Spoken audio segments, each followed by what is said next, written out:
Yeah, well, what he was using Definitely there a is cocktail. teleportation, mind force. Says the peanut gallery. Everything costs skill and money to actually. See, not so much the cocktails here, but Right now he's in Club Eruption. So this is actually the Time Traveler's nightclub.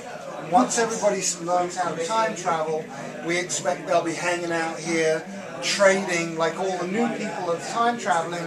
There'll be somebody going, okay, you're going to need this and you'll need that, and I just brought these tusks back from the Ice Age, take them to ancient Greece, and, you know. Well, this is the present day. This next island itself is the present time. So this world, so all of the things from all periods in history can find their way here, and there'll be a market for all of those items here. In addition, David is doing deals with many of the biggest brands in America to set up shop. And one of the examples I gave earlier on is, imagine if in the real world there was a tropical island discovered that had a time portal. Within 6 months, every multinational company in the world will have bought land. Within 5 years, it would look like Tokyo. Right? Now, you might think, yeah, but this is just a game. But because virtual economies and virtual goods have now, the intrinsic value is accepted. Everybody's got to be there. If this economy is going to be a multi-billion-dollar economy, right, then everybody's got to be there with their brand. So Next Island will be the platform for all of the real-world brands and businesses who feel like there's a virtual angle on their business. And so what we'll do is we'll try to keep them from corrupting history by not letting them go to ancient Greece and set up shop. And we'll try to... See, Next Island is a little bit, in my mind, like the History Channel become interactive. What we do is we get to build these different destinations. We get to do everything we can to make them authentic. Often we'll work with the mythology from a time period instead of just the factual element. The mythology makes it more exciting, right? But we, at the same time, are giving people an experience of that time in history. And so it is the History Channel gone interactive. It kind of sounds as if... What is that thing, man? This is a heal kit, and okay. What I was just doing there was applying health to another player who was damaged. And that costs me money because my heal kit is decaying as you use it, it deteriorates over use. But at the same time, I gain experience in first aid skill and various other things that make me more efficient healer when I do it to myself or my teammates or anything else I engage in. The more efficient I am, the more I save money, which means the more I can turn over. It's just like any business. The more efficient you are, the more profits you can make. The least efficient you are, you end up without your shirt. The interesting thing about this economy, for example, you're all familiar with Second Life. Second Life, you don't have to heal each other. So that's money that's not changing hands.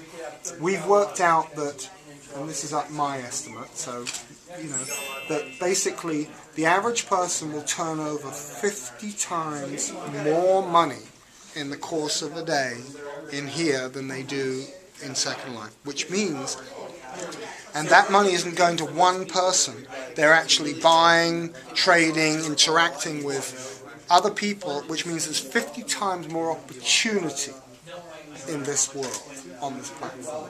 And that level of opportunity, I don't know if it's going to get, anybody's going to get higher than that. It's a little bit like, this platform is the New York, it's a major metropolis when it comes to economic, the robustness of this economy. So, and that's because there is enormous depth in the requirements for character development and for the resources and the supply and demand economy. Well, the idea about costing to heal, and then how it actually makes you more efficient, therefore how it grows your own economy. It almost sounds like applying the principles of like when a forensic accountant or an attorney will value the goodwill of a company. You know, so it's almost like you're placing a value on the goodwill of the player. Goodwill, reputation is hugely valuable. You know, that was one of the things, like for example, and this is ironic, but Club Never Die, which we've opened on Next Island, this is already an established, successful brand inside another world. Instantly, we've got a community around it. It's making money from day one, you know.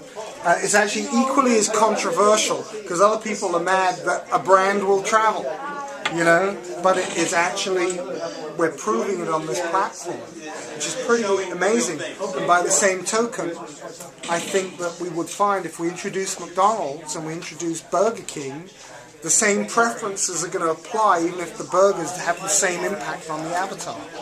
So, you know, which is pretty interesting. It would be very interesting how the virtual paparazzi and media affects the value of a player and their economy. Well, you know, that's a very Never Die. That's my avatar is, you know, the most controversial in this world. And actually, and it's ironic. I get. You just asked me this question, right? You said, "How did you build your? What was it? How did you build your reputation or your name or whatever?"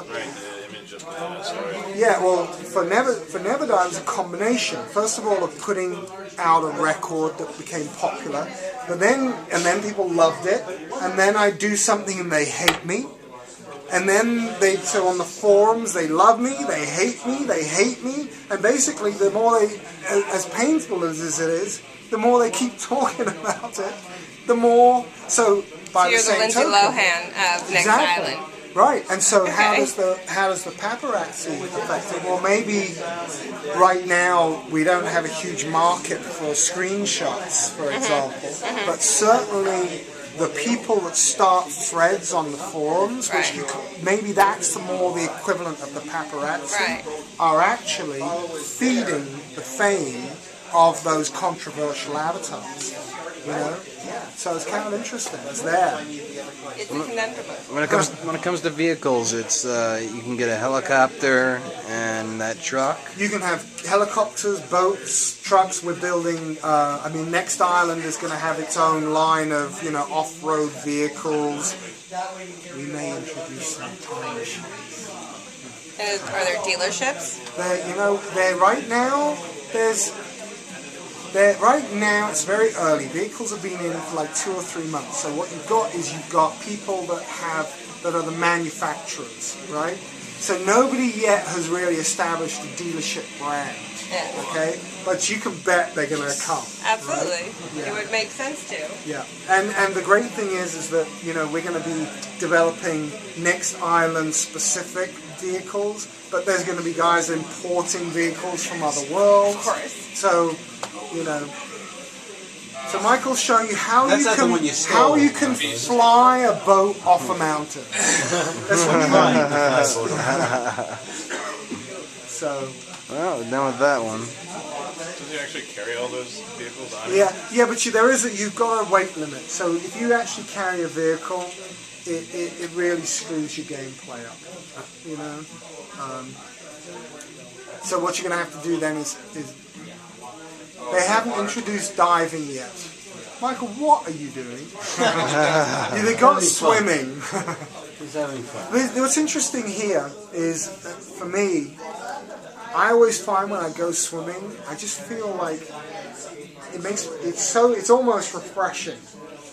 Because it's so it's so pretty and it's The bubbles are effervescent. Yeah. It really, and there's a serenity. Yeah. Like, just look at that. Yeah. You kind of feel like you're in the pool, Definitely. And then the funny thing is right now, and this is how this platform develops, okay, now you can swim, right? You can swim underwater. Give us another year, and you're going to need scuba tanks. And then there's going to be a market for, manufacturing scuba tanks. And then you're going to have skills of how long you can hold your breath. And that's the way this platform develops, is gradually everything that should be monetized becomes monetized.